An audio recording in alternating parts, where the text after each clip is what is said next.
Et coucou, j'espère que vous allez bien. Je suis vraiment ravie de vous retrouver pour cette nouvelle vidéo qui n'est autre que mon point lecture pour mes lectures du mois de juillet. Je vais vous en présenter quelques-unes, pas toutes. Voilà, j'ai fait un choix. Vous allez voir, il y a des one-shots et il y a des sagas que j'ai terminées. Donc je vais vous parler de la saga dans sa globalité, même si je ne l'ai pas lu entièrement au mois de juin, mais en tout cas, je l'ai terminée au mois de juillet, pardon. Donc je les ai terminés au mois de juillet. Et voilà, c'est toutes des bonnes lectures, même s'il y en a qui sont bien meilleures que d'autres. Enfin, il y en a une en particulier.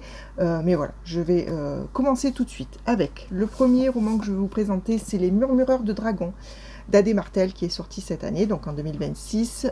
Il est auto-édité et il fait 516 pages. C'est un beau bébé, très joli, que j'ai pris à l'autrice pendant le Festival des Imaginales et que j'ai lu en lecture commune avec Laurent, l'ado vintage et Petit Binôme. Je suis certainement celle qui a le plus apprécié ce roman de nous trois. Laurent est passé complètement à côté et Petit Binôme était très mitigé, donc voilà. Je vais vous donner les grandes lignes pour vous dire pourquoi moi j'ai plutôt bien aimé. On est à Vesperia et il y a une caste de murmureurs de dragons, donc qui chevauchent des dragons pour protéger le royaume. Je ne sais pas si c'est un royaume, enfin bref, en tout cas le pays. Et un jour, on retrouve, normalement les dragons sont liés et donc il n'est pas possible qu'un dragon se retourne contre son murmureur, sauf qu'on retrouve un jour Tiphaine qui est une murmureuse et qui est retrouvée déchiquetée et son dragon a disparu, donc voilà, grande question. Elisandre, donc, qui est la sœur de Tiphaine, se retrouve embarquée à l'Académie des Murmureurs pour enquêter et tenter de les aider à retrouver le dragon de sa sœur. Et donc elle va mener l'enquête. Voilà. Donc les grandes lignes, c'est ça. C'est vrai que c'est un roman où les personnages secondaires sont très peu développés. Ils servent vraiment de faire valoir à la protagoniste principale, donc à Elisandre. Du coup, l'univers est pas très développé, ça manque un petit peu de profondeur. Voilà, tout est plutôt survolé et il n'y a pas de grande surprise au niveau de l'évolution de l'histoire. Voilà. Et puis moi, il y a deux points vraiment qui m'ont dérangé, c'est des détails, clairement. Mais moi, il y a un point sur le consentement notamment qui n'est pas passé. Je ne peux pas vous raconter parce que je ne veux pas vous spoiler, mais voilà. Ça, c'est pour ce que j'ai moins aimé. Par contre, j'ai vraiment apprécié les dragons. Je les ai trouvés vraiment très attachants. Vraiment... alors, pas tous, parce que c'est pareil. Il y a des dragons qui ont des rôles principaux, et puis ceux qui ont un rôle secondaire dont on n'apprend pas grand-chose finalement. Donc, mais quand même, le lien entre les murmures et les dragons, ce que ça cache derrière, etc., ça, j'ai plutôt bien aimé. Et puis, faut pas nier que moi, j'ai passé un bon moment en lisant ce roman. Ça se lit bien, c'est pas prise de tête. Et voilà. Donc, si vous aimez les histoires de dragons, sans que particulièrement vous ayez un world building très fouillé, voilà. Surtout, n'hésitez pas. C'est très agréable à lire. Les romans dont je vais vous parler ensuite, c'est une saga en 2 tomes que j'ai lu ces derniers temps. Donc le premier tome, c'est 6 couronnes écarlates d'Elisabeth Lynn, qui est sorti chez Rajo. Il est sorti en 2023, il fait 555 pages. J'ai lu aussi dans la foulée le tome 2 qui s'intitule La promesse du dragon, qui est sorti en 2024 et qui fait 608 pages. Donc 2 beaux bébés que j'ai lu en lecture commune avec Virginie. Et les chroniques de Lully, Stéphanie, sachant que Stéphanie a abandonné en cours de tome 2 parce que ça ne l'a pas convaincue. On est au royaume de Kiata, on suit Shuri, qui est la princesse du royaume, et sa belle-mère découvre qu'elle a des pouvoirs magiques, et à partir de là, elle lance un sort à ses frères, qui sont au nombre de 7. Elle les transforme en grues, et si Shuri parle, donc au moindre mot, un de ses frères mourra. Et donc voilà, Shuri est exilée, et de son exil, elle va essayer de briser ce sort et de peut-être sauver son royaume, avec l'aide un peu improbable de son fiancé qu'elle a rejeté avant même de l'avoir rencontré. Voilà. Concernant le tome 1, j'ai beaucoup aimé ce tome 1, j'ai trouvé que ça se lisait très bien, c'était un peu une vibe un peu conte, et vraiment j'ai beaucoup aimé. Les personnages évoluent bien, ils se remettent en question, il y a de la bienveillance dans cette relation entre la sœur pardon, et ses frères. Voilà, tout ce côté-là, j'ai vraiment beaucoup aimé. C'est doux, bon, il y a des péripéties, tout ça, mais franchement, bien aimé. Par contre, le tome 2 m'a pas convaincu. C'est vrai que dans le tome 2, c'est un peu brouillon dès le départ. Il y a toute une première partie dont j'ai pas vraiment compris l'utilité et qui était un peu longue. Ensuite, la deuxième partie, on repart un petit peu, mais il n'y a plus cet effet conte du tout, enfin en tout cas moi j'ai trouvé, du premier tome que j'avais vraiment apprécié. Donc là, voilà, on n'est plus du tout dans cet effet-là, et du coup, j'ai moins aimé ce tome 2. Et j'ai eu un petit souci, aussi bien dans le tome 1 que dans le tome 2, c'est avec l'âge de l'héroïne. À chaque début de tome, j'ai l'impression qu'elle a 12 ans alors qu'elle en a 17. Voilà, elle a des façons de se comporter. Alors c'est une princesse qui a été choyée, surprotégée, oui, mais voilà, j'ai eu un petit peu cette sensation au début de chaque tome qu'elle était plus jeune que son âge. Après, elle évolue bien dans les deux tomes. Il y a une vraie évolution du personnage qui fait que on retombe, enfin en tout cas pour moi, j'avais cette sensation qu'elle était plus adulte. Mais au départ, vraiment, alors c'est peut-être fait exprès, hein, ou sûrement, hein, mais en tout cas moi j'ai eu cette sensation. Voilà, il y a quelques longueurs, donc du coup principalement dans ce tome 2, mais dans l'ensemble, c'est quand même une bonne lecture. J'ai bien aimé quand même l'ensemble, et j'ai particulièrement aimé ce tome 1, donc pour le coup je regrette pas d'avoir lu cette saga, rien que pour ce tome 1 qui était vraiment bien. Ensuite, je passe à une autre duologie que j'ai également lue en lecture commune, en tout cas pour le tome 1, puisque c'était une lecture commune du club de lecture Le Pavillon des mots, je vous le rappelle à chaque fois, qu'on a créé avec Pauline de la chaîne littéraire. C'est la saga Rosen de Laetitia Ganaé, n'importe quoi, de Laetitia Danaé, qui est sortie en 2020 pour les 2 tomes chez J'ai lu. À l'origine, ils étaient sortis chez Plume Blanche. Le tome 1 fait 475 pages et le tome 2 508 pages, donc c'est encore de belles lectures. On y suit Rosen Kaplan qui est une djinn, c'est une princesse djinn, et les djinns ont été longtemps des esclaves soumis au Dagnir. Et cette période est révolue, mais il y a des traces encore de cette époque-là. Et le père de Rosen décide d'envoyer ses 3 filles, donc Rosen et ses 2 sœurs, chez le sultan d'Amir pour peut-être faire en sorte qu'il y ait des mariages qui permettent en fait de asseoir cette paix entre les deux peuples. Et donc on suit Rosen et ses sœurs au palais du sultan, notamment dans le tome 1. Après il y a d'autres péripéties qui nous font ouvrir nos horizons, mais en tout cas c'est comme ça que ça commence.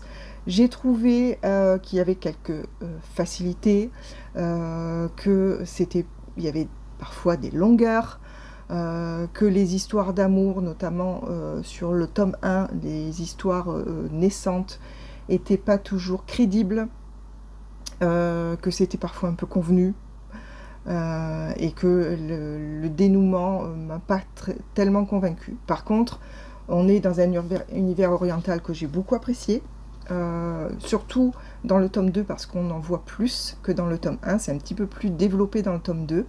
Il y a des personnages très contrastés, alors parfois c'est limite caricatural, mais bon, du coup on a vraiment un panel de personnages vraiment intéressants. J'ai bien aimé l'évolution de certains d'entre eux d'ailleurs.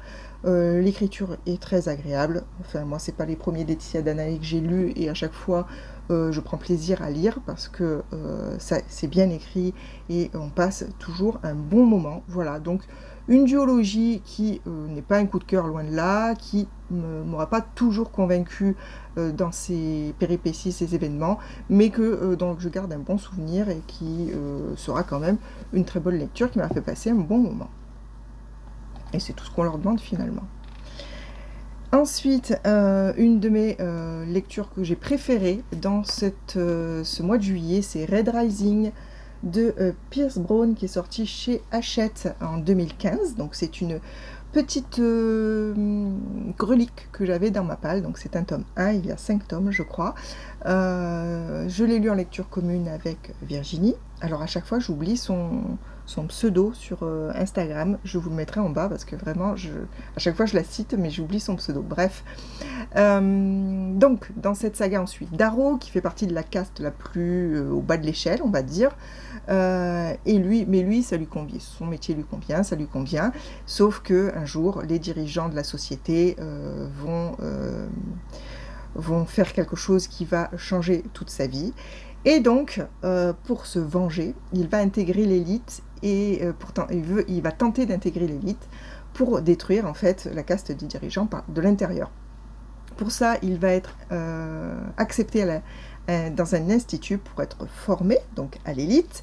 Et en fait, le début de cette formation, c'est sur un terrain d'entraînement grandeur nature où il est réuni toute une série de jeunes qui veulent donc intégrer l'élite. Et en fait, c'est réellement un champ de bataille où tu es tué ou tu tues, où tu es dominé ou tu es dominant. Voilà, donc on est un petit peu dans l'époque Hunger Games, la dystopie de ce genre, avec beaucoup de personnages. Donc ça peut être considéré comme un point négatif parce que parfois on a un petit peu du mal à s'y retrouver, on peut les confondre. Moi personnellement, j'ai réussi en tout cas à faire fi de ça et apprécier de découvrir donc l'évolution de chacun d'entre eux. Ils ont tous les principaux en tout cas, les principaux secondaires aussi, ont tous une histoire un peu approfondie, même si c'est le tome 1, donc c'est encore assez survolé. Je pense qu'on va en découvrir encore beaucoup sur les tomes suivants, mais déjà on a des aperçus qui sont prometteurs sur ces personnages. Mais voilà, il y a parfois du coup quelques longueurs, il faut se rappeler qui est qui, et il faut avoir le cœur bien accroché parce que clairement il y a des scènes qui sont très difficiles qui sont assez sanglantes. Il y a des choses quand même, pour moi, hein, peut-être que pour certaines personnes ça passe très bien parce que c'est pas tant gore que ça, mais pour moi en tout cas, ma sensibilité, il fallait de temps en temps que je tienne le coup, voilà. Et par contre, j'ai vraiment adoré la psychologie du personnage principal. Et surtout le fait qu'il fait des erreurs, ça a des graves conséquences la plupart du temps, mais il apprend de ses erreurs et il évolue et il réagit en fonction. Et ça, j'ai trouvé vraiment, vraiment intéressant, tout ce passage-là. Tout cet effet-là, en fait, qu'à chaque fois qu'il se plante, il rebondit. Alors, il a des fois des pertes de morale, hein, heureusement, vu tout ce qui lui arrive, c'est normal. Mais voilà, il y a quand même le fait d'apprendre de ses erreurs que j'ai vraiment beaucoup apprécié. Voilà, donc c'est un roman une saga que je vais continuer avec plaisir, certainement très prochainement. Et le dernier dont je vais vous parler, qui est certainement ma meilleure lecture, c'est une lecture audio que j'ai faite à cheval, juin-juillet. Donc c'est le tome 1 d'Instinct primaire, Je brille pour toi d'Amandine Peter, que j'ai écouté chez Audible. Il fait 461 minutes. La version papier est sortie en 2023 chez Rival et elle fait 296 pages. C'est une romance SF. Alors vous savez que moi les romances c'est pas toujours mon kiff, mais là le fait de l'avoir je trouve moi, parce que la science-fiction c'est mon genre préféré, que ça passe mieux quand c'est en science-fiction. C'est le cas ici. On y suit Suniva, qui est une informaticienne, et elle doit mettre à jour un logiciel sur le vaisseau d'un héros, donc qui est un représentant diplomatique de sa planète. Héros, donc son peuple a découvert sur sa planète le remède pour une maladie, c'est la maladie des voyageurs de l'espace, et il voudrait la distribuer de façon équitable et à tout le monde, donc que tout le monde y ait accès. Donc il se rend sur la planète centrale, on va dire, de cet univers, et pour proposer donc un partenariat avec les autres espèces, et du coup diffuser ce remède. Donc pendant cette intervention, Suniva est dans son vaisseau pour mettre à jour son matériel informatique, et sauf que Hiro doit s'enfuir et il emmène Suniva avec elle, et voilà, on suit leurs aventures pendant cette période où il y a de la négociation pour ce fameux remède. Bon, clairement, il y a des facilités scénaristiques, clairement, l'histoire de toile de fond du remède, c'est pas révolutionnaire, mais franchement, c'était hyper agréable à lire. Hiro est un green flag ambulant, et vraiment, moi j'adore ça, personnellement. Il y a beaucoup d'émotions, et il y a une espèce de douceur dans cette relation qui naît entre ces deux personnages. Suniva aussi fait très attention, je sais pas comment dire, c'est des personnages bienveillants en fait, et ça fait du bien. Moi je trouve que on n'en voit pas assez, c'est toujours des personnages qui sont durs, etc. Et c'est bien aussi, hein, il faut un petit peu de tout, mais là j'ai trouvé agréable d'avoir affaire à ces personnages bienveillants, qui sont donc issus d'une espèce différente, puisque Suniva est une humaine, Hiro n'en est pas un, et voilà, l'acceptation de la différence, des mœurs de chacun, etc. Et vraiment, j'ai vraiment apprécié cette lecture. Je me suis régalée. Et c'est un tome 1, mais j'ai cru comprendre que le tome 2 n'était pas écrit par la même autrice. Donc je ne sais pas si je lirai le tome 2, mais en tout cas, je me le note au cas où. Voilà, n'hésitez pas à venir d'ailleurs me dire si vous avez lu cette saga, tome 1 et tome 2. Alors j'ai plus le titre en tête du tome 2 et ni l'autrice, mais si jamais vous avez lu ou écouté et que ça vous a plu autant que le tome 1, surtout n'hésitez pas à me dire, ça me motivera peut-être pour me procurer ce tome 2. Voilà, c'en est tout pour mes avis lecture pour ce mois de juillet. J'espère qu'ils vous auront plu. N'hésitez pas à venir me dire ce que vous avez lu, si vous avez eu des coups de cœur, si vous avez eu des grosses déceptions, et à me dire si vous avez lu ces romans, s'ils vous ont plu également ou pas du tout. Voilà, vous venez discuter avec moi en commentaire. Vous n'hésitez pas également à mettre un petit pouce en l'air si ça vous a plu, à vous abonner si ce n'est pas déjà fait. En attendant, la prochaine vidéo, la semaine prochaine, je vous souhaite de passer une excellente semaine. Je vous fais plein de gros bisous et je vous souhaite d'avoir d'excellentes lectures pour les jours à venir. Allez, je vous dis à très bientôt pour une prochaine vidéo. À plus.